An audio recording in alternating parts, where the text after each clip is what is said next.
Dober dan. Smo v odločilnem tednu kampanje pred nedeljskimi predsedniškimi volitvami in to je tretje od 4 soočenj na N1. Prvi volivci so že oddali svoje glasove na predčasnem glasovanju, ki se je začelo danes, pred kandidati pa je napeta ciljna ravnina in srdit boj za vstop v drugi krog. Z nami so danes Milan Brglez, ki kandidira s podpisi poslancev Gibanja Svoboda in SD. Dober dan. Dober dan. Anže Logar, ki kandidira s podpisi volivcev in podporo SDS in SLS. Dober dan. Gospod Janez Cigler Kralj, ki kandidira s podpisi poslancev Nove Slovenije. Pozdravljeni. Dober dan. In gospod Vladimir Prebilič, ki kandidira s podpisi volivcev in podporo Vesne zelene stranke. Lepo pozdravljeni. Dober dan. Gospod Brglez, večkrat ste rekli, da vaša izvolitev na mesto predsednika Šahovske zveze ni bila pogojena s sklenitvijo 200 000 evrov vredne sponzorske pogodbe s podjetjem v 100% državni lasti, Slovenskimi železnicami, kjer ima pomemben vpliv tudi stranka SD. MMC je danes objavil zapisnik seje, na kateri ste bili izvoljeni, in tudi to sponzorsko pogodbo.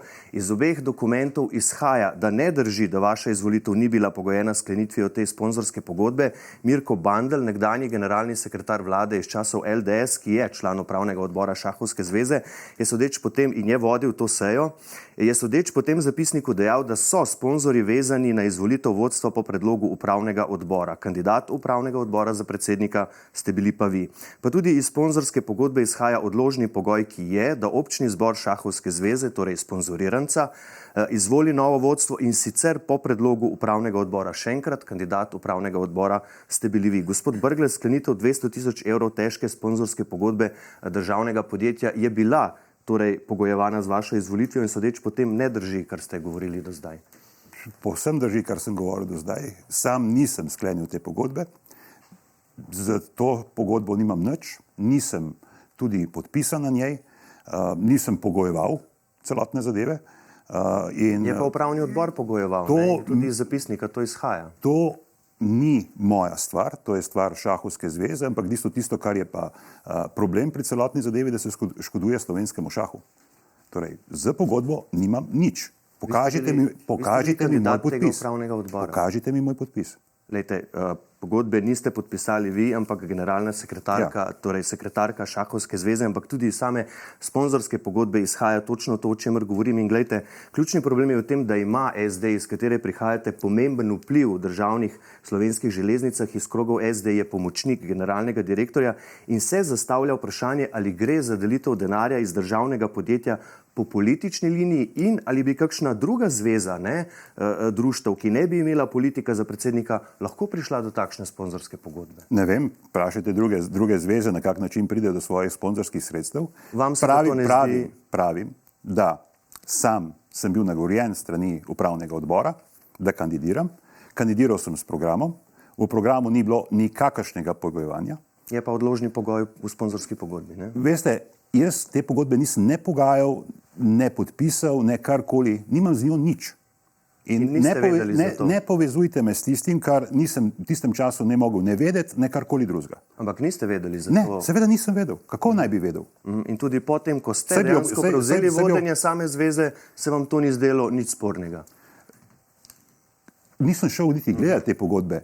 Šele zdaj, ko je zadeva prišla na ta način, da me je pač treba nujno diskreditirati, ali pa oziroma diskreditirati Šahovsko zvezo in s tem tudi uspehe slovenskega šaha, v tem primeru, sem šel pogledati, kaj celotna zadeva pravi. Tisto, kar vem, je, da je bila sklenjena naprej. Tisto, kar vem, je, da ni gor mojega podpisa. Vem, da se jo nisem pogajal, to sem vedel že prej. Takrat, ko so mi prvič pokazali, so mi pokazali samo prvo stran, na kateri pravzaprav ni ničesar in bila je izpolnjena v skladu z tistim programom, ki ga je že upravni odbor kot tak potrdil. Kako pa to vidite vi, gospod Logar, gre za podjetje v 100% državni lasti? No, meni je nenavaden odložni pogoj, ki je vezan na personalno imenovanje nekoga. Zdaj, če bi v času, ko sem preiskoval bančno kriminaliteto, našel kreditni predlog, kjer bi odobritev kredita vezali na imenovanje posameznika, bi zagotovo ta posel podrobneje preiskoval. Kar se tega tiče, pa mislim, da je stvar raziskovalnega novinarstva, da tej zadevi pride do dna, ker meče slabo senco tako na državno podjetje, kot na podobne predloge. Mislim, da se z davkoplačevalskim denarjem, predvsem z državnih podjetij, ki so na nek način povezana tudi s tem, ker so tudi v našem skupnem upravljanju treba zelo skrbno ravnati in da je transparentnost ena od prvih stvari, ki jih je treba zasledovati. Gospod Brglez pravi, da nima nič s to pogodbo, da je ni podpisal. Je pa tudi res, da se je o njej pozanimal šele potem, ko smo o tem začeli spraševati mediji. Gospod Brglez je že najmanj v 3 zadnjih intervjujih rekel, da ste bili vi, gospod Logar, dober obrtnik na zunanjem ministrstvu, dokler se ni vmešal Janez Janša, ko pa ste dobili ukaz od Janše, pa ste mu tudi sledili, je dejal. Gospod Prebilič, ali tudi vi o gospodu Logarju mislite enako? No, jaz mislim, da gospod Logar je čisto korekten politik. Mislim, da pa je zelo tesno povezan z vodstvom te stranke in ta vez se mi zdi skoraj da nerazložljiva.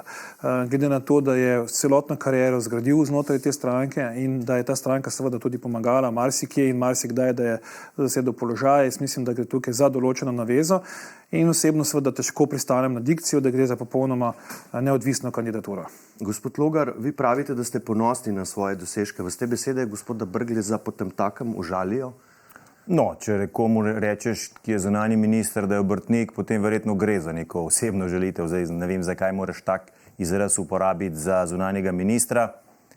Še posebej zato, ker menim, da moramo v Sloveniji vsi, ki smo na odgovornih funkcijah, sodelovati, da ne sme recimo evropski poslanec žaliti ministra ali pa da minister žaliti evropskega poslanca in tako naprej. Mislim, da zunanji politiki, ki je bolj na očeh tretjih držav, veleposlanikov, zunanjih ministrov in tistih, ki imajo interakcijo z državo, smiselno ohraniti neko dostojno kulturo dialoga. Gospod Brglez, gospod Logar pravi, da žalite s tem. Ne, nikogar ne žalim. Pojasnjujem razliko med tistim, kar je počel kot vodja diplomacije. Diplomacija pa je po definiciji tudi obrt, ni zgolj obrt, ampak je tudi obrt. In tisti del je bil upravljen v redu. Kadar se je pravzaprav zalomilo, je, kadar je bilo navodilo z vrha ali pa kadar je bilo treba braniti lik ali pa tisto, kar je počel v odnosu do evropskih institucij, sam Janez Janša. In tukaj pa je problem. In kaj sam pa? tudi, čem konkretno? Ja, od tistih žalitev, ki so letele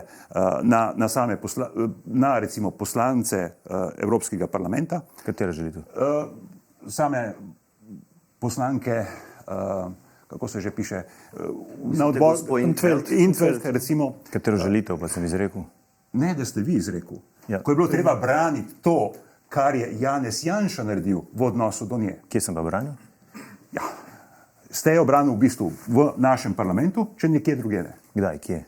Lejte, zdaj, da bom mogel vsako stvar raziskovati do konca, zaradi tega, da bi lahko postavil točko, kjer se pa pravzaprav te zadeve razlikujejo. Potem samo poročilo oziroma depeša, kot taka, ki je govorila o slovenskem medijskem prostoru, ki je bila pravzaprav na koncu narejena na Ministrstvu za zunanje zadeve. Seveda se tam delajo depeše, seveda so bili poslanci tudi, ko so razpravljali o celotni zadevi, z manj znanja bili soočeni s tem, da jih obrtniško zaobidete. To smo vse pravzaprav doživeli takrat. Izvolite, gospod Logar. Ne, ampak besede v tem studiu so očitno zelo poceni. Jaz bi res želel konkretne primere, ker noben od zdaj predstavljenih primerov ne naslavlja tega, ker je gospod Brglez rekel, da sem se kot nekakšna štartna pištola vžgal, ko je nekdo rekel, kaj moram storiti. Nikoli nisem. Zunanje ministrstvo sem vodil po lastnih načelih, tako kot sem smatral, da je prav, in praktično vsi mi priznavajo, da smo v času mojega ministrovanja na zunanjem ministrstvu in na področju zunanje politike naredili velike premike naprej. Celo vaš svetovalec, gospod bivši minister za zunanje zadeve, kdo vam bo svetoval za zunanjo politiko? Gospod Vajgl. Gospod Vajgl, ja, se pravičujem. Gospod Vajgl je na tržnici, ko se je ustavil, pohvalil moje delo kot delo zunanjega ministra. Zato ne razumem, bi prosil res za konkretne primere, kje nisem ravnal tako kot zunanji minister, ampak kjer sem deloval po diktatu predsednika vlade. Bom jaz dal potem en primer, če ima gospod Brglez težave. Dejstvo je tudi, gospod Logar, da vi zelo poudarjate, tudi kot predsednik preiskovalne komisije o bančnem kriminalu ste to poudarjali, transparentnost, čistost poslov. Bili ste vodja projekta predsedovanja Evropske uniji, zunanje ministrstvo, ki ste ga vodili, pa je od podjetja, ki je bilo v lasti Rajka Janše brata, Janeza Janše, v času vaše vlade pa je bilo v lasti njegovih sinov, za potrebe predsedovanja med drugim kupilo 78.000 kuljev, dežnike, torbe, kravate. Vse skupaj je po podatkih z Erarja stalo skoraj 96.000 evrov, naročilo pa se je drobilo na več naročil in niti enkrat ni bilo treba izvesti javnega razpisa. Ste dobili ukaz, da morate posel oddati podjetju? Ne, nikakor. Jaz za ta posel nisem vedel, dokler niste mediji začeli to raziskovati, in potem sem takoj vprašal organizacijsko enoto, torej projektno skupino za predsedovanje, ki je bila ločena od Ministrstva za zunanje zadeve, od rednega delovanja tudi fizično zunaj prostorov Ministrstva za zunanje zadeve na Kdaj je bila pripojena? Na Gregorčičevi. Kdaj je bilo to pripojeno? Ožja skupina za predsedovanje je organizirala oziroma z sklepom oblikovala ožjo in širšo delovno skupino oziroma projektno skupino. In ta projektna skupina je potem bila odgovorna za logistično pripravo predsedovanja. Ker naročil je bilo več, na začetku predsedovanja v avgustu, pa potem še v novembru in tudi v decembru, ko je bilo to že pripojeno pod vas, na zunanje ministrstvo, in kot rečeno, vi ste bili vodja projekta predsedovanja in me zanima, ali zagovarjate, da je posel v času Janševe vlade prek vašega ministrstva dobilo podjetje, ki je bilo v lasti Rajka Janše. Ampak jaz sem ravno zato vprašal tudi vodjo te skupine, da naj mi obrazloži, zakaj je bil ta posel sklenjen, in tako kot ste mediji že, mislim, da pol leta nazaj o tem preiskovali, zakaj ni šlo za eno skupno naročilo. Ampak drobljenje. In sem dobil pojasnilo, da je vse skladno z zakonom in da so dobili najcenejšega ponudnika. In vi ste tem pojasnilom verjeli? Saj ste tudi vi, ko ste nehali preiskovati to zadevo v medijih. Kaj pa vam, gospod Cigler Kralj, in tudi v času, se vam to zdi sporno, ta konkreten primer, in tudi v času vašega ministrovanja so se povečali prihodki zavodu Iskreni, katerega eden od soustanoviteljev ste vi?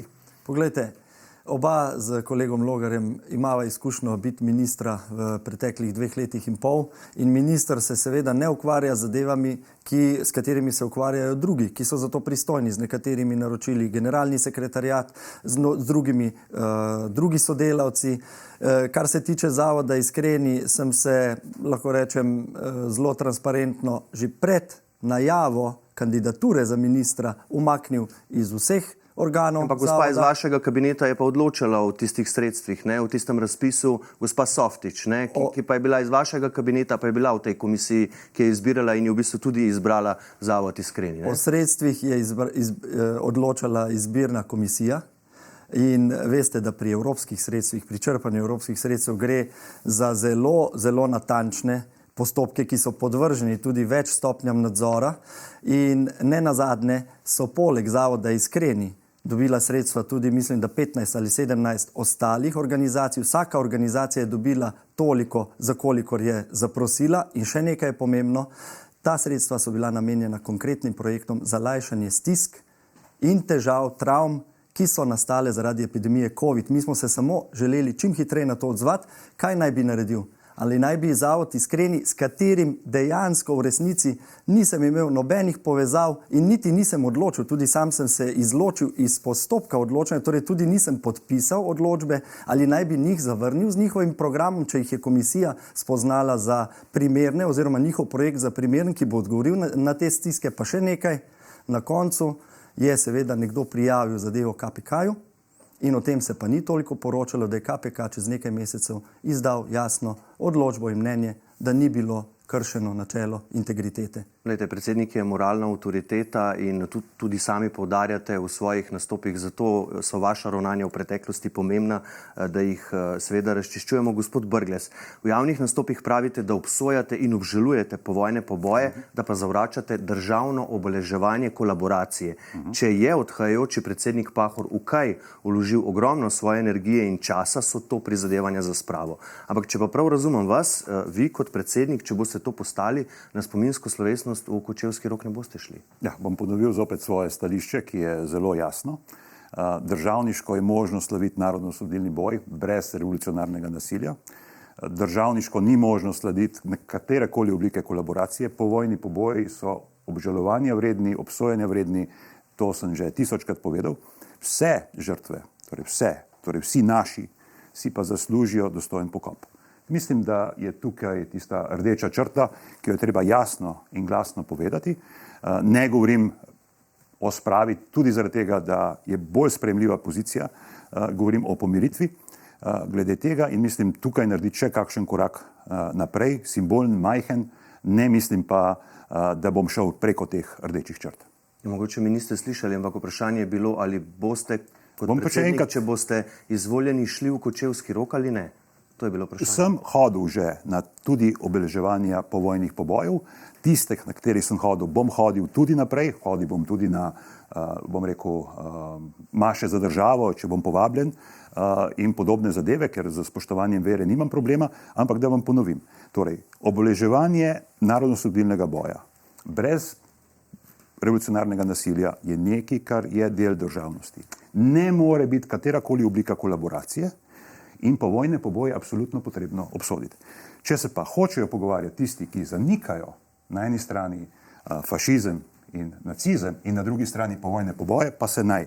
To ne more biti del konsenza te družbe. Smo vas razumeli, da v Kočevski rok ne boste šli. Gospod Cigler Kralj, ali mislite, da si gospod Brglez tega ne more privoščiti tudi iz čisto političnih, pragmatičnih razlogov zaradi podpore, ki naj bi imel v Zvezi borcev? Je ta preveč pomembna za njegovo politično preživetje? Kaj menite? Težko komentiram njegovo pozicijo in na koga je vezan. Sam pa lahko rečem, da se mi zdi, da ravno to, da se še 80 let po drugi svetovni vojni še vedno pogovarjamo o tem in da še vedno buri duhove dogajanje zaradi revolucije med narodno-osvobodilno borbo, kaže na to, da je potrebno, da se temu nameni, lahko rečem, ena taka pozornost, ki bo pa pripeljala do pomiritve, do ene sprave, če hočete. Tu je Nova Slovenija z Ljudmilo Novak, če se spomnite, in veliko podporo Boruta Pahorja pripeljala noter zakon o dostojnem pokopu. Ta zakon je nekako omogočil... No tako. In to je dokaz, da je to bil en korak k temu, da omogočimo, da se stare rane najprej očistijo, zacelijo in da pokopljemo vse, to so pa moje sanje, ki bi jih želel kot predsednik republike počastiti, in sicer vse, ki so iskreno verjeli, da so se borili za Slovenijo. In veste, da so bile takrat razmere težke, ni bilo informacij, ljudje so bili v stiski, ko je prišla ena vojska mimo, so mogli dati enega sina, ko je prišla druga vojska mimo, so dali drugega sina in najhujše je, da je dvignil roko brat nad brata. To poglavje mislim, da smo dolžni v naslednjem desetletju zaključiti in sam bi kot predsednik za to delal. Gospod Prebilič, kaj si vi mislite? Ne ste tudi župan Kočevja. Kaj si mislite o tem, da v Kočevskem rogu ne bo recimo gospoda Brgleza, če bo predsednik, vi pa ste tja celo kot prvi župan Kočevja šli? Tako. Jaz težko rečem zdaj, kako bo se gospod Brglez odločil. Sam sem šel iz dveh razlogov. Prvič, ker jasno obsojam revolucionarno nasilje po koncu svetovne vojne. Se pravi, ko je bil maj in ko je bilo podpisano premirje, od tu dalje se začne v narekovajih normalizacija stanja in vsakršno nasilje po tem datumu je zločin. Tle pika. Tle ni prostora za kakršnokoli reinterpretacijo in zaradi tega, ker je to zločin, se ne bi smel nikoli zgoditi. In drugič, ljudje so bili izvensodno pobiti. Mnogim tem ljudem ni bilo dokazano takšno ali drugačno sodelovanje, ker ni bilo časa, ni bilo postopka, ni bilo procesa, ni bilo ničesar. In kot sem rekel, iz tega čist temeljnega pietetnega in spoštovanja do ljudi je prav, da se ta stvar obišče. Pod A. Pod B. To ne pomeni, zdaj moram biti pa jasen, to ne pomeni, da jaz v čemarkoli nagrajujem kolaboracijo. Kolaboracija je bila in je zavržno dejanje, ki se ne bi smelo zgoditi. Jasno je, da je bil NOB na popolnoma jasni strani, torej ko govorimo o drugi svetovni vojni, je edina legitimna stvar boj proti nacizmu in fašizmu. Tudi tukaj ni prostora za reinterpretacijo. Kaj pa si vi, gospod Prebilič, mislite o izjavi gospoda Ciglerja Kralja, da se boji, da bi bil v Dražgošah izžvižgan in da zato tja ne bi šel? To bo mogel on pojasniti, zakaj ga je strah, ampak veste, jaz mislim, da temu ni tako. Jaz mislim, da smo politiki dolžni iti tudi tam, kjer mogoče ni najlažje, kjer nismo vedno sprejeti s ploskanjem in priklanjanjem, zaradi tega, ker spoštovanje moramo izkazovati do vseh. Tudi tistih, ki nas nas morda ne volijo ali nas morda ne podpirajo. In tukaj se potem loči med recimo malo višjo stopnjo politika in politiko povprečja. Gospod Cigler Kralj, a ne bi bila ravno vaša udeležba v Dražgošah velika demonstracija vašega političnega poguma, predvsem pa vaše sposobnosti preseganja delitev, o katerih vaša stranka Nova Slovenija tako veliko govori, ne? Človek pomisli, da so tudi pri vas kakšni praktični razlogi, da si zaradi volilne baze NSI ali pa zaradi tesnih odnosov z Novo Slovensko zavezo tega ne morete privoščiti, kar pomeni, da ne gre za načela, ampak za čisto politično preračunljivost. Nova Slovenija o tem ne samo veliko govori, ampak tudi dejanja kažejo na to, da želimo biti faktor povezovanja. Zdaj pri meni ne gre strah za to, da bojo meni žvižgali ali pa me zavrnili. Pri meni gre za iskanje, lahko rečemo, stanja, kjer bi kot predsednik republike stvari pomerjal, ne pa vzpostavljal novih vznemirjenj. Ne nazadnje, poglejte, če smem si dovoliti biti malo oseben, jaz imam oba detka, po mamini in po očetovi strani, sta bila v partizanih. To so bili hudi časi. In od maminega očeta je zgodba kar težka. Bil je v partizanih predan borec, ampak tudi on je bil žrtev šikaniranja, grožnje smrtjo in je mogel tudi iz teh partizanov pobegniti in si rešiti življenje. Saj ni nobena zgodba v tej preteklosti čisto enoznačna, tu moramo biti govorim jasni. Zgolj zato, da ne bi narobe razumeli mojih besed zadnjič, ko sem rekel, da se bojim, da bi me žvižgali. Bojim se, da bi me zdaj žvižgali. Verjetno pa, če bi bil predsednik, bi s svojimi dejanji poskušal si tako pridobiti zaupanje vseh državljank in državljanov, da bi to pa sanjam, to sem prej povedal, lahko prišel tudi v Dražgoše, kjer bi se vsi poklonili spominu tistih, ki so iskreno verjeli, da se borijo za Slovenijo. In v Dražgošah bi šel tudi do tistih, ki se čutijo zaenkrat, da nimajo glasu, ki so bili tudi žrtve še po teh bojih in bi tudi njihov spomin počastil. Gospod Logar, ste vi glasovali za razrešitev gospoda Brgleza z mesta predsednika Državnega zbora leta 2014? To mislite, da je po tistem, ko je Ustavno sodišče odločilo, da je bilo odločitev koalicijske izjavi o naravnem pravu. To je bilo prej. To je popolnoma nesprejemljiva izjava. Ne spomnim se, pa po moje sem glasoval za razrešitev. Ja. Bom jaz zdaj spomnil na to, to je bil zelo napet čas v parlamentu, takrat je bil Janez Janša, vaš predsednik, v zaporu na Dobu, ampak SDS je Brglezovo razrešitev predlagala zaradi njegove izjave za Mladino in zdaj citiram: posledica zgolj upoštevanja naravnega prava, če skušate razumeti takratne oblastnike, pa so povojni poboji. Kako vi razumete to izjavo? Grozljivo. Kako naj bi poskušal sploh razumeti vse nedolžne žrtve in tudi na koncu koncev dolžne žrtve brez sodnega postopka po končanju vojne. Mislim, da je to nedostojna izjava, še posebej na tako visoki funkciji, kot je predsednik Državnega zbora, in popolnoma primerljiva s tisto izjavo o drugorazrednih temah. Gospod Brglez, zdaj bodo gledalci ta izsek iz intervjuja, malo večji izsek. Cel vaš odgovor bodo zdaj videli in prosim, pojasnite nam, kaj ste mislili s tem.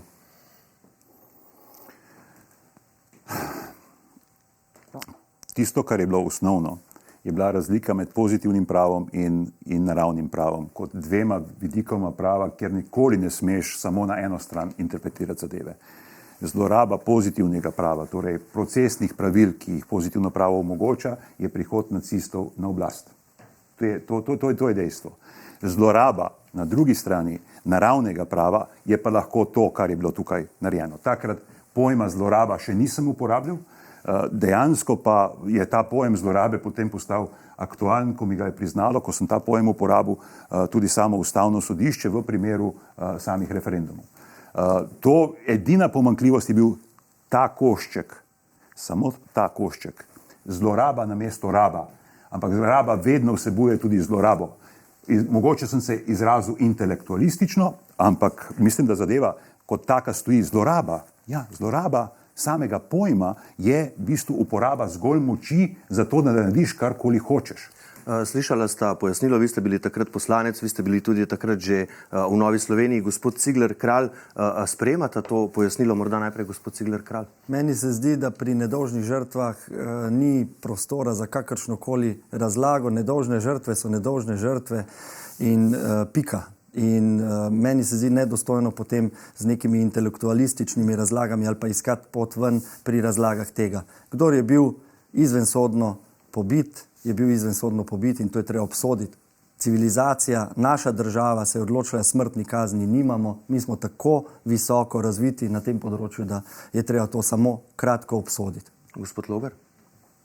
Pravica do groba in do pietetnega pokopa je prava vrednota svetovnega etosa. Vsaka izjava, ki nasprotuje temu, je popolnoma deplasirana in nesprejemljiva za katerikoli čas, ne samo za današnji čas. In v tem primeru mislim, da se še posebej funkcionarji se bi morali temu popolnoma izogibati. In če gledati to obrazložitev, poskus obrazložitve. Poskus, to je obrazložitev. Če gledamo ta poskus obrazložitve nečesa, kar je neobrazložljivo, gre tudi v nasprotju z deklaracijo oziroma izjavo, ki jo je SAZU sprejel o spravi februarja 2021, ker zelo natančno opisuje ta postopek in tudi vsako dejanje v obdobju vojne in v obdobju po vojni. In zloraba, raba v primeru povojnih pobojev je nesprejemljiv pojem. Gospod Brglez, pravijo, da razlagate nerazložljivo. Tako kot je nerazložljiv tudi nacizem in ves potek tega. Saj nasprotovanje obema je enostranosti enega in drugega pojma v tem primeru, ne čemukoli drugemu. Te konsekvence, ki jih pravzaprav doseže in kjer vsi civilizacijsko strinjamo, da to ne gre. Jaz sem to dokazoval tako z govori, tako z podporo tudi zakonom, dajmo tako biti odkriti. Če ne je bil predsednik državnega zbora, ta zakon ne bi šel na ta način skozi. Pravzaprav najverjetneje ne bi šel skozi. Ker se je levica strašno upirala. Levi del ni hotel o tem slišati nič, SDS ni hotel o tem slišati nič. Edina dva, ki sta poleg najinih dveh strank takrat pravzaprav glasovala za ta zakon, sta bila Matjaž Nemec in Alenka Bratušek. Do tod, če bi državni svet dal veto, zakon ne bi bil sprejet. Da, gospod Prebilič, želeli ste repliko? No, to sem hotel pojasniti, da seveda tudi v vojnem in povojnem času velja določeno pravo. Sej, vsi smo malo tole stvari naštudirali, torej govorimo o pravu v vojni in pravu potem po koncu vojne. Torej, moram biti jasen, ne zmanjšujemo zločine tudi v času vojne. Tudi takrat so bili prisotni zločini, ampak te poskušamo, v narekovajih seveda, lažje razumeti, ker gre za izredno stanje, kot je vojna, ampak še vedno so to zločini, da se razumemo. Nemogoče je razumeti pa zločine po vojni. To moramo pa res jasni. In seveda to, kar se je zgodilo v Kočevskem rogu, je ne samo pustilo globoko travmo v regiji in okolju, ampak tudi v narodu. In jaz mislim, da kdorkoli od nas bo predsednik republike, mora vse narediti, da se te stvari ne zlorabljajo v kakršnokoli smer. In jaz upam samo, da bomo na koncu vsega tega le prišli do tega, da bodo ljudje, ki so še danes pokopani v našem gozdu, dobili svoj prostor, svoj grob in bodo tam tudi pokopani.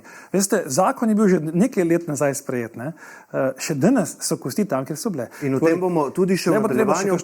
Gospod Logar, je pa močno završalo in razdelilo, ko je bivši premier Janez Janša lani za dan mrtvih poslal gardo Slovenske vojske položiti venec k spomeniku padlim domobrancem na Žale.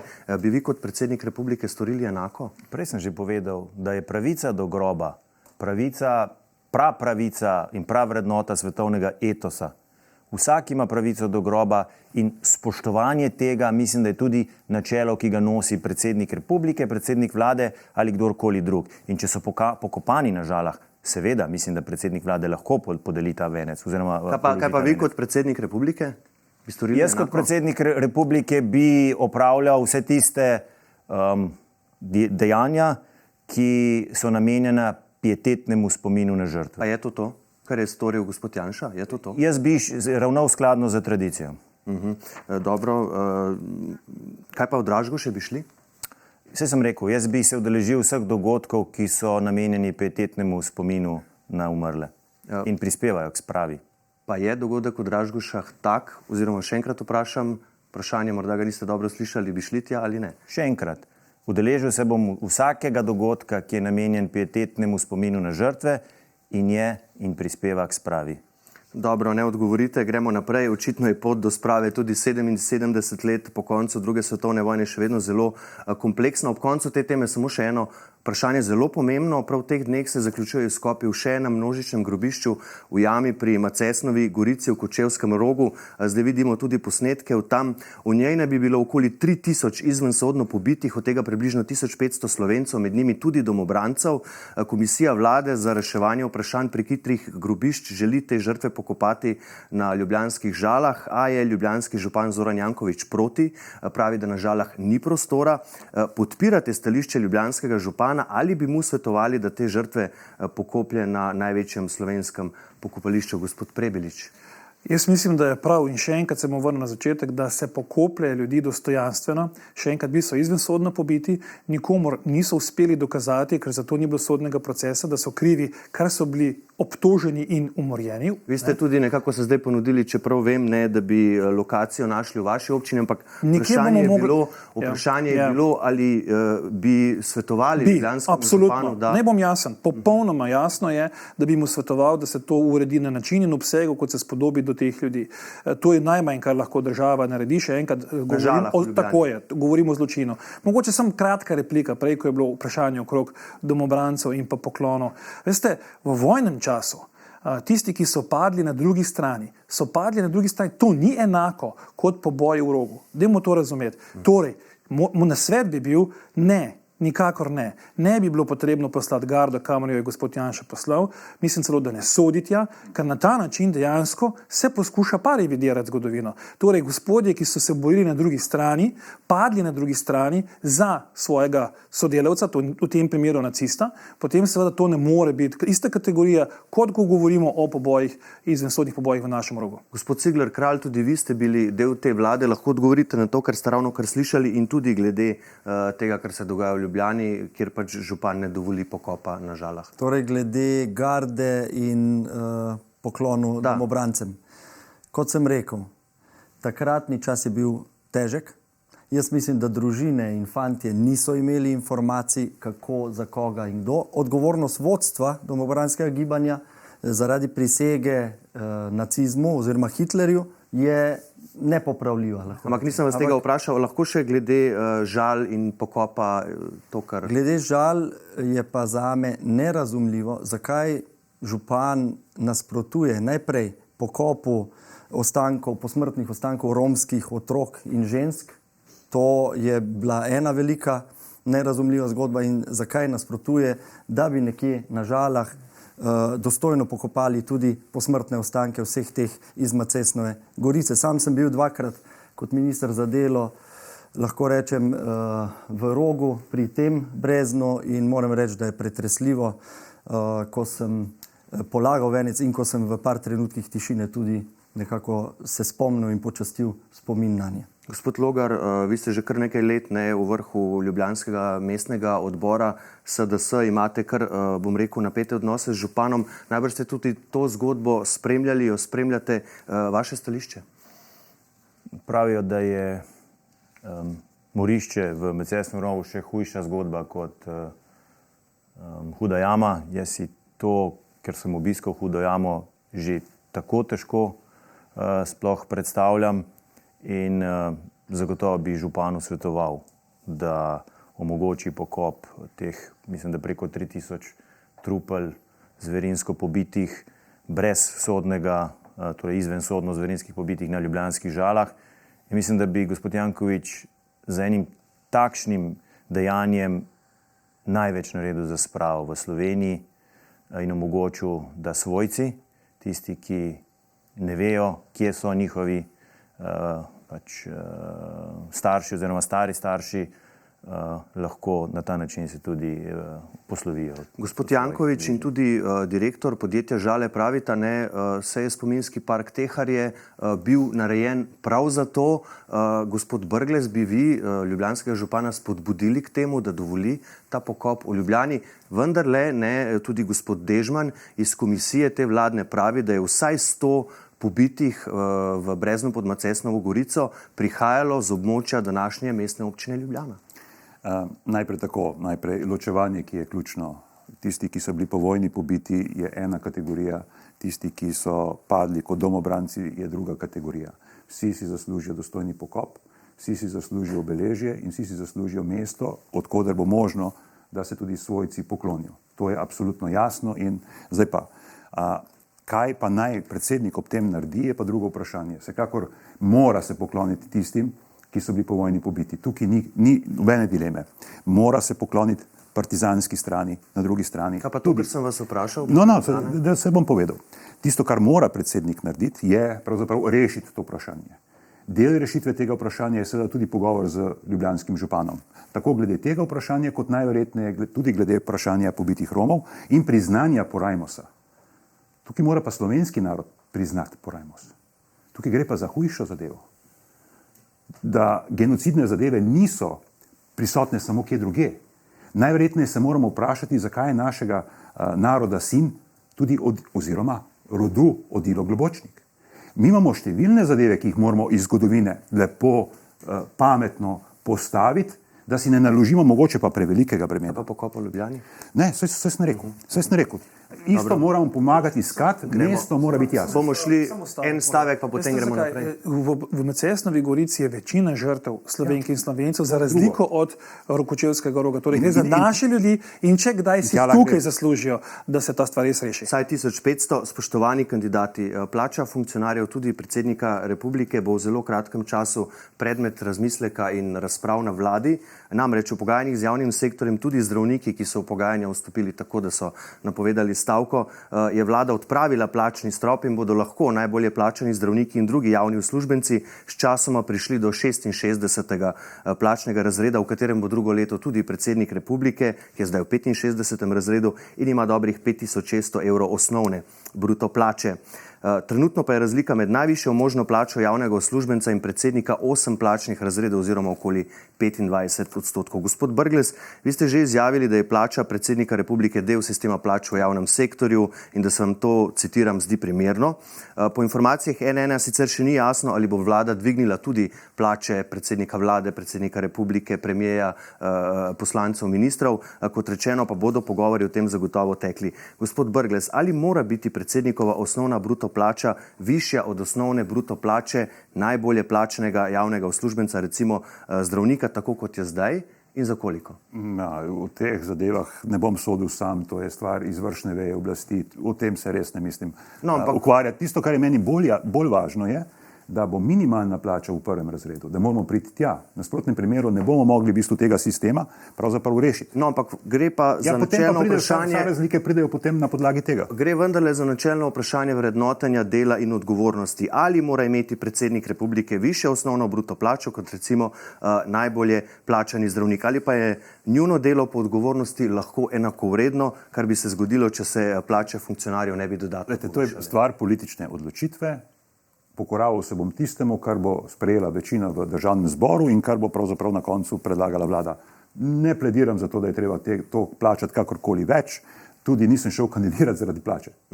Gospod Logar, vi pa ste v tej kampanji že povedali, da so plače vladnih predstavnikov in predsednika republike prenizke, oziroma citiram, da so nesorazmerne odgovornosti in zato se marsikateri kvaliteten in potencialno uspešen posameznik ne odloči za politično pot, to ste rekli za Večer. Kakšna je torej po vaši oceni primerna plača predsednika republike, ker predmet pogovorov, kot rečeno, bo tudi to? Sam jaz sem govoril za predsednika vlade in ministre, tisti, ki nosijo izvršilno vejo in predsednika republike. Ja, ampak v tem pogledu sem referiral na to funkcijo. Pa če bi ostalo pri 8 plačnih razredih razlike, kot je zdaj, bi po naših izračunih to pomenilo, da bi imel predsednik republike, z njim pa tudi premijer in predsednik državnega zbora po novem okoli 7200 evrov osnovne bruto plače, zdaj kot rečeno okoli 5600. Se vam zdi to številka, ki bi bila primerna za delo 3 predsednikov? Nimam mnenja glede tega.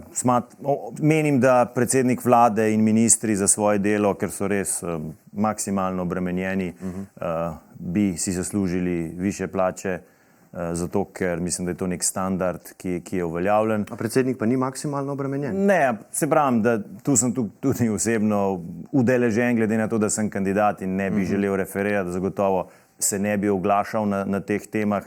In tudi ni to noben razlog, ki bi mene bolj ali manj prepričeval. Razumemo, da je to pri volivcih zelo nepopularna tema. Gospod Prebilič, vi ste glede tega dokaj jasni, rekli ste, smiselno bi bilo, da je nagrada višja, ampak da ne bo višja tudi odgovornost. Razložite nam to, prosim. Tako je.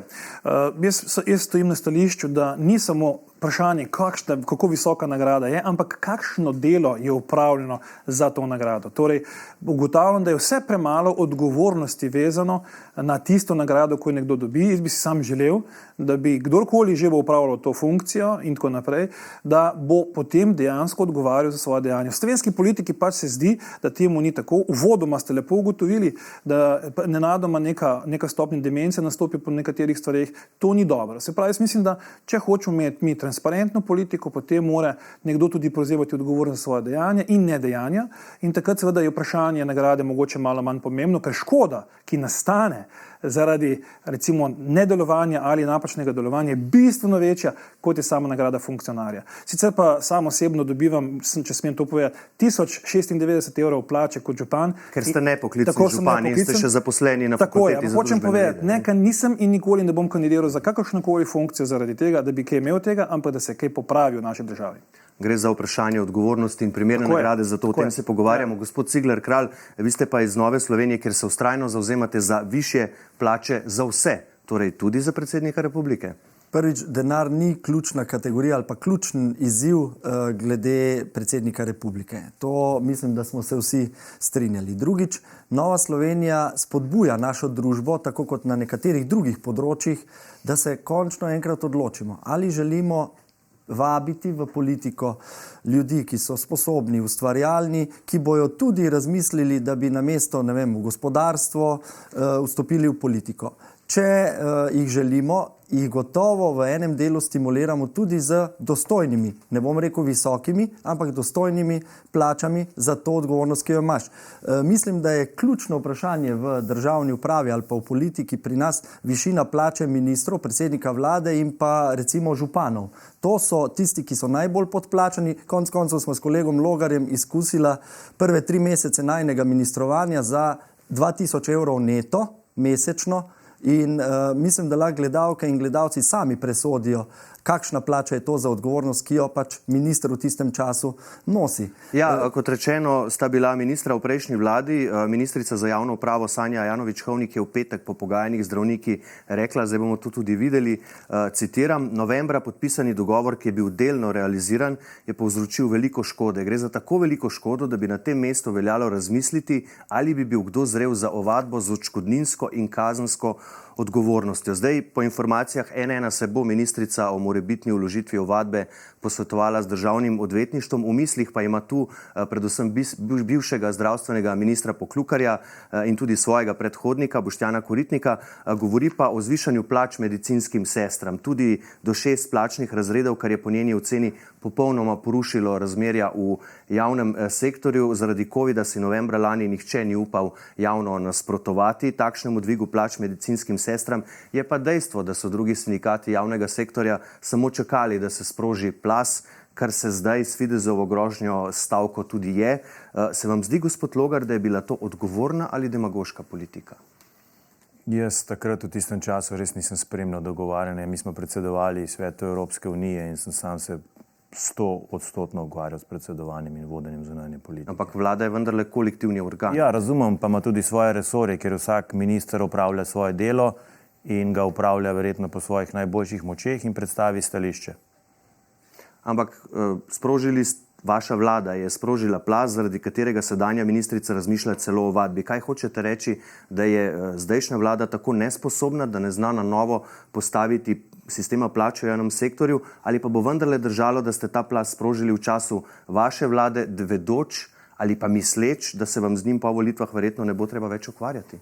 Ne, želim reči, da se s tem področjem nisem ukvarjal in tudi ne spremljam področja na področju plač javnih uslužbencev. To sem želel povedati, da sem se ukvarjal z zunanjo politiko in sem temu posvetil vso svojo pozornost. Gospod Cigler Kralj, vi pa ste celo sopodpisnik tega novembrskega dogovora in debata o plačah je debata o pravičnosti in vrednotenju dela. V praksi se je zaradi povišanja plač medicinskim sestram zgodilo tudi to, da je v kakšni medicinski ekipi zdravnik slabše plačan od medicinske sestre. Ne velja to v vseh primerih, ampak so pa tudi takšni, kajti zdravniki pa se prejšnja vlada ni izpogajala do konca, to je počakalo potem novo vlado. Zato vas sprašujem, ali se vam zdi, da je bila to odgovorna politika politika, ker z današnjega zornega kota je videti kot demagoška, z vsem spoštovanjem do dela zdravstvenih delavcev, ampak razmerja pa so zaradi tega padla in ministrica zdaj celo napoveduje možnost ovadb. Mislim, da ministrica tu seka mimo. Mi smo morali iti v ta pogajanja s sindikati. Jaz sem šel za del skrbstva starejših, socialne oskrbe, dolgotrajne oskrbe. Mi smo morali iti v ta pogajanja, zato ker smo se zavezali socialnim partnerjem, to so pa tudi sindikati in predstavniki vseh teh sindikatov so bili udeleženi v pogajanjih. Ne vem, ali bo ministrica obsodila tudi oziroma obtožila tudi sindikate in nas predstavnike vlade, da smo delali demagoško, kakorkoli. Želeli smo dvigniti plače, ki niso bile dvignjene že več kot desetletje, tistim, ki so bili prvi na fronti, lahko rečem, ko je udaril COVID. V domovih za starejše, verjemite mi, je bilo to hudo. In vsi, ki delajo tam ali pa ki so seznanjeni s tem, bodo vedeli. Mi smo bili dolžni. Jaz bi moral biti obtožen, če ne bi šel v ta pogajanja in če ne bi šel v ta dvig plač. Res pa je, da so bile volitve vedno bliže in ko smo začeli z drugim krogom pogajanj za lahko rečem drugi krog ljudi, da bi razmerja popravili in potem tudi za zdravnike, kjer jaz sicer podrobnosti ne poznam, da bi uskladili razmerja. Ste pa vaš čas v vladi vedeli, kdaj bodo volitve, a ne? Ja, ampak so sindikati kar naenkrat, bi rekel, mislim, da začeli taktizirati in s tem oškodovali, to si pa upam reči, tudi te ljudi, ki bi si zaslužili v naslednjem koraku više plače. Pa še nekaj, Nova Slovenija ima pa tudi sam tu jasno stališče. Problem pri plačah javnega sektorja so razmerja in vezave med sektorji. Jaz mislim, da je tu treba razdeliti enotni plačni sistem na 4 sisteme, kjer naj bo zdravstvo ločen sistem in naj se tu razmerja vseh zaposlenih, ne samo zdravnikov, primerno uredijo. Gospod Prebilič, želeli ste besedo? Hotel sem to pojasniti, kar je bilo zdaj na koncu povedano. Sindikati ne morejo biti krivi za to, da so izposlovali boljše plače. To je njihova naloga, to je njihovo poslanstvo. Vlada je tista, ki odmerja te stvari. To se mi zdi bistveno povedati. Torej, sindikati res ne. In druga stvar, ki se mi zdi pomembna, mogli bi seveda zaobjeti širše. Dejansko ne se pogajati samo z enim segmentom, enim sektorjem, ampak širše, tudi zdravniki hkrati, da ne pride do porušene razmerja. To, kar je bilo zdaj povedano. Moram pa reči osebno, zdaj pravilno ste ugotovili, vlada je kolektivni organ. Torej, te stvari jaz verjamem, da so se na vladi tudi pogovarjali. In se mi zdi potem hecno, da na koncu slišimo, da nekdo ne ve, kaj se dogaja. Konec koncev mi, laiki, ki živimo v tej državi, vemo, kaj se dogaja, kdo se pogaja, koliko se pogaja, kakšen način to se vodi. Kot rečeno, razmerja so bila porušena, zdaj imamo, kar imamo. Gospod Brglez, vi pa ste kandidat 2 koalicijskih strank, tudi največje. Ali ni neodgovorno tudi to, da želi Golobova vlada povoziti davčno reformo Janševe vlade, ki je vse do leta 2025 vsem zaposlenim zviševala neto plače, obenem pa ta vlada zaposlenim na nižjih plačah, ki po poročanju humanitarnih organizacij zaradi draginje vse pogosteje ne pridejo več skozi mesec, ciljano sploh še ni pomagala? Ja, vsekakor mora ciljeno pomagati, to je dejstvo. V bistvu neko zaporedje mora pri celotni zadevi obstajati, ampak da se mogoče vrnem na prejšnjo vprašanje, ker sem hotel tudi nekaj povedati. Tisto, kar je jasno, je, če bo minimalna plača vse bolj rasla in zdaj je prišla, mislim, da smo na 24. razredu za minimalno plačo, prišli bomo na 28. Prostora za pogajanje naprej bo vedno manj. Ta vlada bo pravzaprav morala zagristi to težko jabolko in začeti vračati te razrede dol na ta način, da bo minimalna pri 1. razredu. Drugače ne more biti. Če se vrnem še k svojemu vprašanju, bi vi pozvali vlado v tem trenutku, da naj jih pohiti s pomočjo, ker ste rekli... Jaz v tem trenutku sem samo kandidat za predsednika republike. Če bi bili predsednik? V tem trenutku nisem predsednik. Ko bom predsednik, bom se lahko oglasil, bom lahko poskušal narediti v zadju tiste stvari, ki se jih naredi, preden se predsednik v takih primerih oglasi. Gospod Logar, bi vi spodbudili vlado, da pomaga? Mislim, da je neodgovorno v času, ko se dražijo položnice, ko je vseh strah, kakšen bo račun za elektriko, za ogrevanje in tako naprej, preklicati davčno reformo, ki je vsakemu dala več. Ne samo, da se zmanjša olajšava, ukine se tudi usklajevanje z inflacijo, kar bo tistim z najnižjo plačo, z minimalno plačo vzelo, mislim, da 100 evrov v enem letu. In uničuje srednji sloj v času, ko niti ne vemo, kakšen skok cen bo. Zato kot predsednik republike zagotovo bi šel v pogovore z vrhom slovenske politike da naj dvakrat premisli, preden sprejme tak ukrep, še posebej, ker predtem niso bili sprejeti ukrepi za upravljanje s to draginjo, torej za oblikovanje neke kapice na ceno elektrike, kapice na ceno plina in vsemi drugimi ukrepi pomoči najrevnljivejšim, kar delajo recimo druge države. Kot sem rekel, Avstrija je že zdavnaj sprejela ta ukrep, Nemčija sedaj sprejema ta ukrep, Nizozemska je sprejela ta ukrep, vse države to delajo, v Sloveniji pa samo uničujemo oziroma režemo davčno politiko, ki je ljudem dala več. Gospod Cigler Kralj, samo še preden nadaljujete, samo pojasnilo, splošna olajšava ne bo 7500, ampak bo ostala na ampak ne bo v naslednjem letu, ne bo v naslednjem letu zrasla, kar bi dodatno prineslo. Se ne bojo uskladili. Torej, to je ena ključnih tem, s katerimi bi se morali ukvarjati sedaj. Tudi kot predsednik republike bi se tu angažiral, kolikor bi se dalo. Tudi Nova Slovenija, ki me predlaga, je morala, da zaščiti srednji sloj in vse, ki pravzaprav živijo od dela svojih rok, tudi normirance, ki jih želi ta vlada, lahko rečem, postaviti v davčno veliko bolj neugoden položaj, je morala vložiti zahtevo za posvetovalni referendum. Zato, ker bomo naredili vse, in to bi jaz osebno tudi kot predsednik republike naprej delal, zato, da se ustavi ta, lahko rečem, revanšizem sedanje vlade pri ukrepih, ki so bili sprejeti pri prejšnji vladi brez razmisleka in brez razprave, a je nekaj škodljivo, a je nekaj koristno. In to se kaže na več nivojih. Lahko rečem, da se vlada raje ukvarja z kadrovskimi čistkami, kot pa da bi zaščitila tule ljudi tik pred, lahko rečem, eno prihajajočo krizo. Draginja hrane, draginja energije je grozeča in na tak način se ljudem ne pomaga, ampak se jih pravzaprav postavlja še v težji položaj. In slišali ste razlago kolega Kordiša zadnjič, se jim ne bi povišane plače nič nucale, ker bi jim itak inflacija vse. Dobro, zdaj ga ni tukaj, gospod Brglez, gospod Cigler Kralj govori o revanšizmu, o čistkah. Ne gre za revanšizem. Najprej so bili sprejemani ukrepi na ravni samih gospodinjstev, tako draginjski kot tisti, ki so vezani na samo energijo, in tukaj bojo vsaj prihranki za posamezna gospodinjstva izjemni. Primerjavi tudi z drugimi državami, ki so najprej ukrepale znotraj gospodarstva, in jaz mislim, da je prav. Zdaj, ko imamo evropski okvir, pa pride na vrsto tudi gospodarstvo. In zdaj pa davčna reforma kot taka je, to je minimalne korekcije.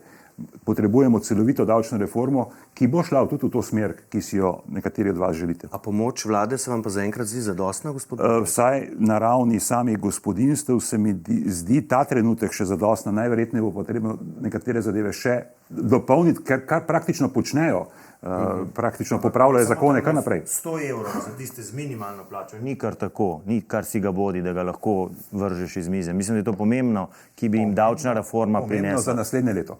Do takrat moramo z ukrepi poskrbeti, da bomo sploh prišli do položaja, ko bomo lahko se pogovarjali o tem, kakšen je davek in kakšen ni. Kakšna je dohodnina. Samo še davčna politika je pomembna, zaradi tega, ker če tebi ostane več v žepu, boš tudi več trošil in boš s tem obračal gospodarstvo. Bistveno večji multiplikativni učinek ima davčna reforma, kot pa direktni transferi. Dobro, gospod Prebelič, izvolite. Zelo lepo je poslušati to razpravo prejšnjih, zdajšnjih vlad in tako naprej. Pozabljamo pa, zakaj smo pravzaprav danes v takšnih težavah. Lepo ste danes v medijih objavili, kako Teš 6 nima premoga. Se pravi, zgradili smo megalomanski projekt, ne bomo niti govorili o korupcijah, koliko denarja je bilo porabljenega, danes ne funkcionira. Vlada in vlade predtem so nas pripeljali v sorazmerno brezizhodno situacijo in jaz mislim, da bo tle enkrat treba kakšno besedo več reči v zvezi s tem. Kar se pa tiče tega pomoči, vam pa povem naslednje. Lepo, da se je pomagalo ljudem, absolutno. Čakamo vsi skupaj tudi, kdaj bo kakšno rečeno na pomoč gospodarstvu. Namreč, ideje, ki jih poslušam v smislu, bomo ustavili gospodarstvo, pa bomo potem počakali, ko bo cenejši energent, pa bomo ponovno zagnali gospodarstvo, so srhljive. In jaz samo upam, da nihče, ko je to izjavo, ni resno mislil. Ker namreč, če kaj to državo poganja, je to ravno gospodarstvo. Ampak se je resno mislil. Vse Teš 6 je ravno posledica tega resnega. To se Če smem.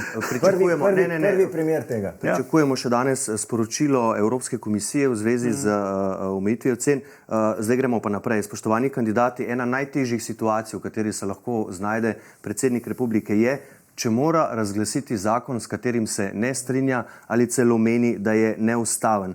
Ampak predsednik republike mora, tudi po mnenju pravnikov, ustavnih pravnikov, je to kar nedvoumno, v 8 dneh podpisati ukaz o razglasitvi vsakega zakona, ki ga sprejme državni zbor, če ga ne podpiše, ravna neustavno. In tvega tudi ustavno obtožbo. Če ga podpiše, pa ravna v nasprotju s svojimi načeli, a ustavno. Gospod Brglez, ko ste bili vi predsednik državnega zbora, ste šli proti takratni vaši stranki SMC, ki je skupaj z SDS in NSI sprejela zakon o tujcih. Vi ste bili proti, prepričani, da je zakon protiustaven, kar je kasneje potrdilo tudi ustavno sodišče. Če bi ta zakon dobili na mizo kot predsednik republike, kaj bi storili? Preden bi zakon prišel do mene, bi vedel, kaj se dogaja, ker to je absolutno nekaj, kar moraš vedeti. Seveda bi poskušal predtem poskrbeti, da ostane znotraj ustavnih okvirov. Tudi pri nekaterih drugih zakonih, recimo zakon o mednarodni zaščiti, sem z mesta predsednika državnega zbora uspel ohraniti ta balans, ki je znotraj naše ustave kot nek minimum predstavljen. Ampak politična realnost takrat je pač bila takšna, kot je bila. Ja, je bila takšna, kot je bila, ampak tista politična realnost je vseeno celo predsedniku državnega zbora omogočila, da je zakon prišel do ustavnega sodišča. Bi ga podpisali, če bi prišel na vašo mizo? V vsakem primeru bi najprej poskrbel za to, da je bilo povsem jasno, da bo ta zakon pristal na ustavnem sodišču. Zaradi tega, ker pobudnikov je dovolj. In če se predsednik na ustrezen način ali javno ali pa v ozadju, ker tudi to je možno, če poskrbi za to, da zakon pride na ustavno sodišče, je v bistvu s tem opravil tisto svojo tudi moralno dolžnost, kar jo predsedniki do sedaj niso običajno opravili. Torej bi ravnali podobno kot gospod predsednik Drnovšek, ne, pri zakonu o azilu. Moral bi pa podpisati, tukaj ni kaj, ampak seveda 8. dan. Vsak zakon 8. dan. Dobro, tudi tisti, kjer bi kdo hotel zlorabljati zakon o referendumu in ljudski iniciativi. Gospod Cigler Kralj, vi ste glasovali proti spremembam družinskega zakonika, ki zdaj dajo možnost tudi istospolnim parom, da posvojijo otroke. Deloma prav na tem vprašanju celo gradite svojo kampanjo, svojo predvolilno predsedniško kampanjo. Glede na vse to, bi vi kot predsednik kršili ustavo in ne bi podpisali teh sprememb družinskega zakonika? Jaz mislim, da je preden pride zakon v podpis predsedniku republike toliko stopnic ali pa toliko stopenj preverjanja tega zakona, da na koncu predsednik nima manevrskega prostora. Torej bi podpisali? Torej bi ga mogel podpisati, ampak bi bil to tudi statement, da bi to naredil zadnji dan, tako kot ste malo prej tudi omenili. Samo še to, danes državni zbor na izredni seji ponovno odloča o tem po vetu državnega sveta. Na zadnje ste bili proti, danes, če boste šli na glasovanje, boste tudi proti. Proti je moje stališče. Kaj pa vi, gospod Logar, ki ste bili vzdržani takrat? Če boste šli danes na glasovanje? Bi glasoval enako, samo sem danes na drugih, imam druge programe. Gospod Logar, med razpravo o družinskem zakoniku je poslanka Nove Slovenije Iva Dimic rekla, da je Sveto pismo nad ustavo. Je?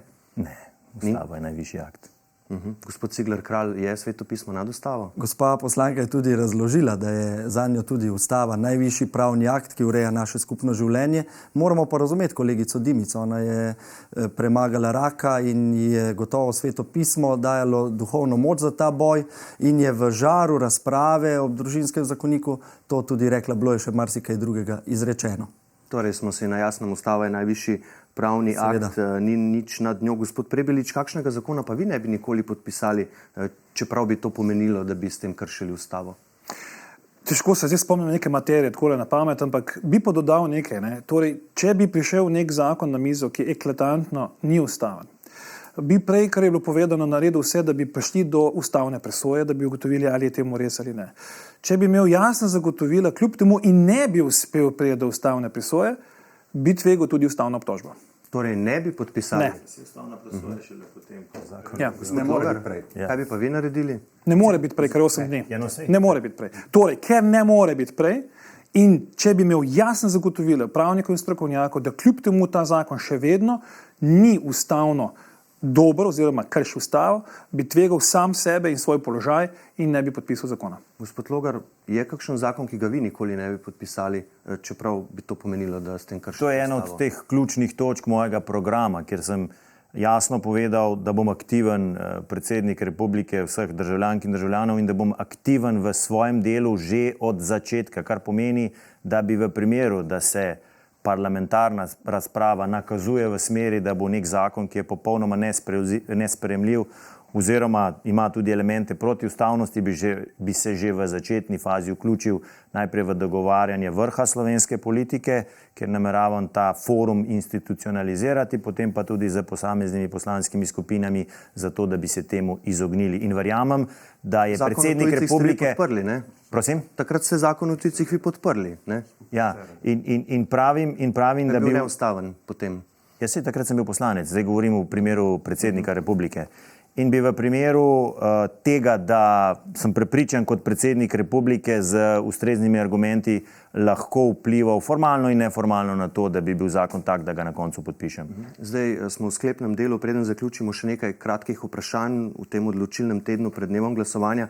Gospod Prebilič, prejšnji teden sem vas v tem studiu vprašal, ali boste še enkrat kandidirali za župana Kočevja kot plan B. Takrat ste rekli, da imate še nekaj časa za razmislek, ampak ta dan je zdaj že praktično pred nami.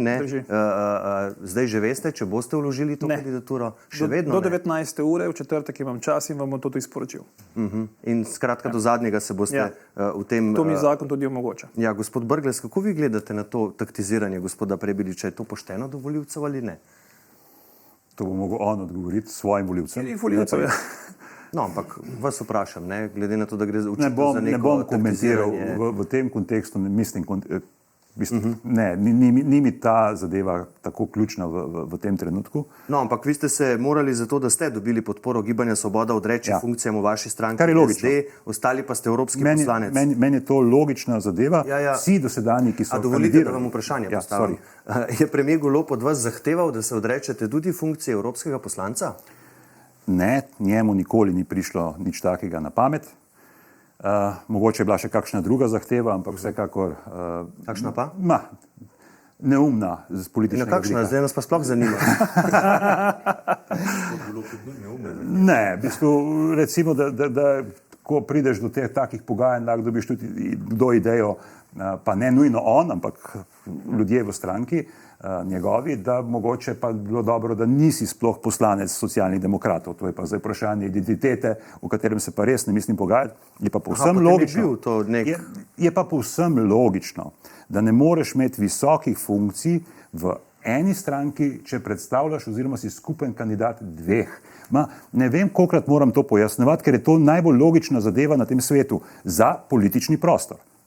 Gospod Prebilič, za 3 kandidate, ki so na prvih 3 mestih vseh dosedanjih anket, poleg gospoda Logarja in Brgleza še gospa Pirc-Musar, ste vi rekli, da v drugem krogu ne bi podprli nikogar med njimi, ker da niso neodvisni, da gre za strankarske ljudi. A vi to govorite iz užaljenosti, ker vi podpore parlamentarnih strank niste dobili, sami pa ste po informacijah N1 pri svoji bivši stranki SD preverjali, ali je kakšna možnost, da vas na teh volitvah podprejo? Sploh ne, nikako nisem užaljen. Mogoče še apropo tistmo, kar ste me za župana vprašali. No, pa ste preverjali to podporo? Ja, seveda. Jaz sem šel, preden se je gospod Brglez pojavil, sem šel njej na kavo, pogovarjali se kakšne možnosti sodelovanja. Možnosti sodelovanja ni bilo. In nimam nobene zamere. Ampak polemizirate pa nekako, da so oni strankarski kandidati, vi ste pa obenem tudi nekako prosili za strankarsko podporo. Gre za to, da v tej tekmi, ko smo danes, pa ne prišli na županski odgovor, če je temu, kar vi pravite, nelojalnost oziroma neiskrenost z moje strani, potem bi vsi tudi gospodje, ki so danes poslanci, enako mogli odstopiti svojih funkcij pa kandidirati za predsednika. Da se ne pri to razčistimo. To je druga stvar, ki pa je pomembna. Jaz nisem govoril, da je problem s strankami in njihovim strankarskim angažmajem. Oni so člani strank in to je vse pravično in prav.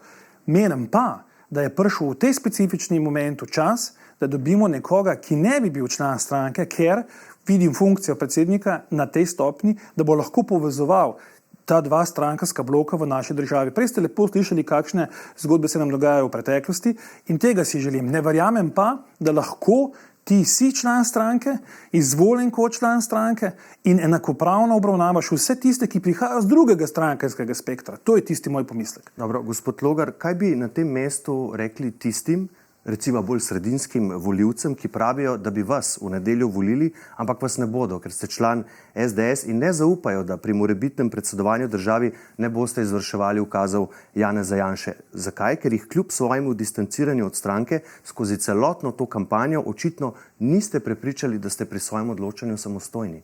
Da naj mi dajo priložnost, da ne drži to, kar Gospod Prebilič pravi, da če si član neke stranke, da ne moreš enako upoštevati stališča te in one stranke. Lahko. Argumenti so tisti, ki štejejo, in sam bom kot predsednik republike bil predsednik vseh državljank in državljanov, ne glede na to, kakšno barvo, kakšen, ne vem, politično prepričanje imajo, kakšno vero imajo, kakšna je njihova usmeritev, za vse predsednik republike, tako kot terja ustava. In za tistega, ki dvomi, naj samo pogleda na moje delo kot predsednika preiskovalne komisije, kjer so vseh strank soglašali z vsemi sklepi, ki smo jih sprejeli. Pa glede tega ni pomislekov. Pomisleki so, ali ste pri svojem delovanju in ali boste pri svojem delovanju kot predsednik republike neodvisni in ne boste izpolnjevali ukazov ali pričakovanj svojega predsednika stranke? Zagotovo. Tisti, ki me poznajo, vejo, da ne morem in nikoli ne sprejmem na diktate koga drugega, ampak vedno ravnam po svoje.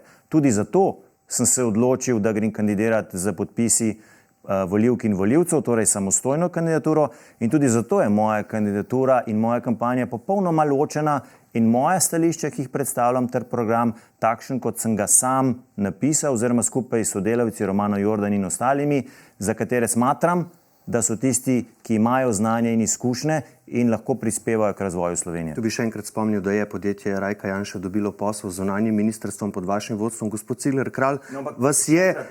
To pa vsem moram povedati. No, jaz s tem poslom nimam nič, lahko preverjate in lahko na Ministrstvo za zunanje zadeve pošljete vprašanja in bo točno to odgovorili, kot sem sam, ne glede na to, da je druga ministrica. Ste bili pa odgovorna oseba in vodja projekta predsedovanja, to je pa dejstvo. Gospod Cigler Kralj, vas je Anže Logar prepričal, da je pri svojem odločanju samostojen in da ne izvršuje ukazov z vrha stranke?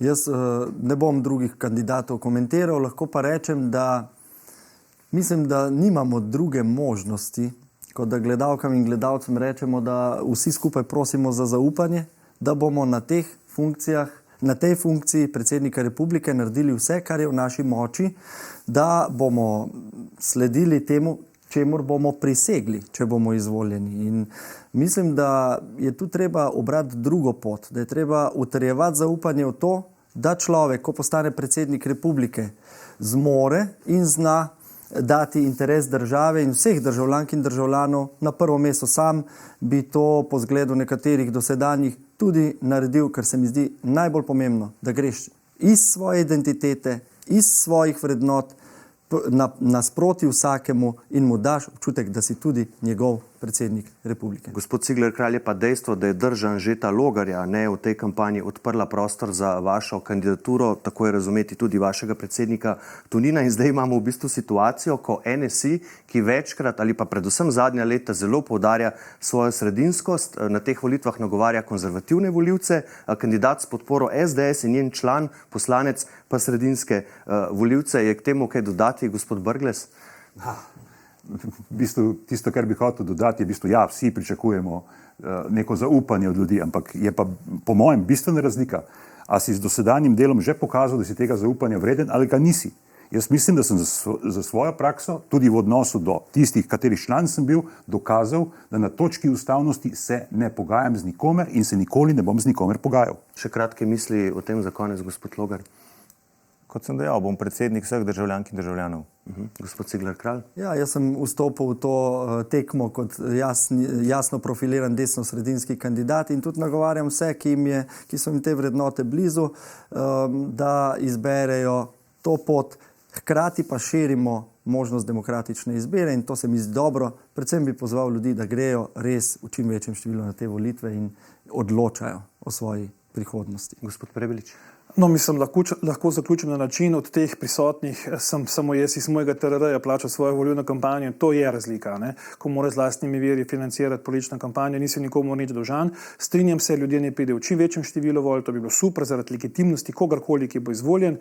Na koncu pa predlagam, da ljudje ne izbirajo in ne hodijo voliti proti nekomu, temveč za nekoga, in naj ne izbirajo nekih ponujenih variant, ampak ne išče tisto, za katero res verjame. To se mi zdaj bistveno. Torej, dajmo voliti za nekoga. Prebilič rekel, da so očitno dva, ker tudi sam sem iz svojega računa plačal 15 000 evrov za kampanjo. Ja, ampak je malo več kot 15 000 evrov, gre na plakate in vse ostalo. Vse meni se zdi. Kot neodvisni kandidat imaš Donacije in sam sem doniral v svojo kampanjo 15 000, to verjamem, da veste. Ja, vem, samo razlika do vsega ostalega, kar srečujemo po Sloveniji, je nekdo mogel doplačati. Ne? Se pravi, neki bogati donatorji, ali kako, jaz ne vem. Ne, donacije. No, pa so ti donatorji. Manjši donatorji, ki nakazuje 20 €, 50 €, nekateri tudi več. Kaj hočete povedati s tem, gospod? Ne, hočem sam povedati, da dejansko, če greš sam v to zgodbo, je to malo drugače, brez podpore stranke. In to se mi zdi tisto, kar je najpomembnejše. Torej, ne rabiš nikomu polagati nobenih računov, tedaj, ko moraš sprejemati, in to ste prej lepo vprašali, težke odločitve, ko mogoče nekomu niso všeč. In tu bomo tudi naredili piko, vse veste, na koncu imajo vedno prav volivke in volivci. Za danes pa, spoštovani kandidati, najlepša hvala, gospod Prebilič, gospod Cigler Kralj, gospod Logar in gospod Brglez za obisk na N1. Hvala za povabilo. Hvala za povabilo. Hvala pa tudi za vašo pozornost. Seveda vsa dosedanja predvolilna soočenja so vam na voljo na naši spletni strani n1info.si. Mi se še enkrat vidimo s 3 kandidati v tem studiu že ta petek, zato bodite z nami. Za danes pa hvala lepa za pozornost in nasvidenje.